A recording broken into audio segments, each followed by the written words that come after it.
Yule ni mkora. William Kamata. Mimi nasema ni mkora kwa sababu bwana William, rais wetu mpendwa, mimi ni Mmeru ambaye anaamini ya kwamba sisi Meru, Tharaka, Tigania, Imenti na Egembe na Mwimbe ilikuwa moja, ya kwamba kutoka Dhosi mpaka Ntonyeri ilikuwa ndisi mmoja, lakini baadaye tukagawa ikawa kuna Meru North, Meru Central, Meru South. Meru North ilikuwa ni Tigania na Egembe, Meru Central ilikuwa ni Imenti, Meru South ilikuwa ni Mwimbe, Chuka na Tharaka. Baadaye ikawa Tharaka Nithi na Meru. Kwa hivyo sisi ni wa Meru, na mimi nikiwa kiongozi wa Meru Mporo Mtwabori nasema kwamba wewe ni mmoja ambaye umekumbuka wa Meru, eti ya kwamba kutoka 1960 hatujawahi kupata naibu wa rais, na wakati huu tumepata naibu wa rais, Mheshimiwa Rais.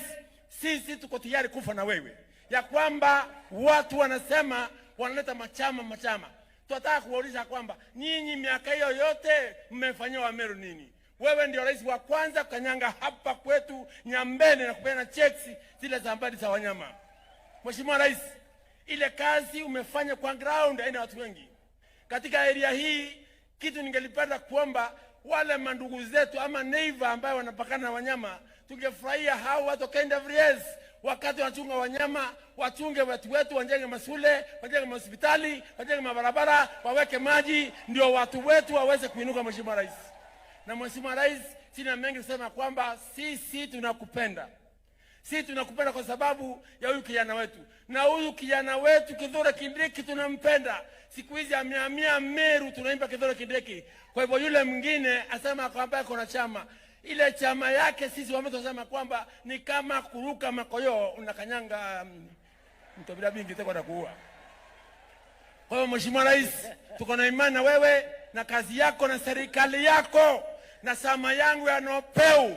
Mimi niliamua ya kwamba nitafanya kazi na wewe na mtu ocheza na Kithure Kindiki kana acheza na William Ruto kinyaka uui kinyaka uakoi no. Wapi makofi ya Mporo Mtwabori?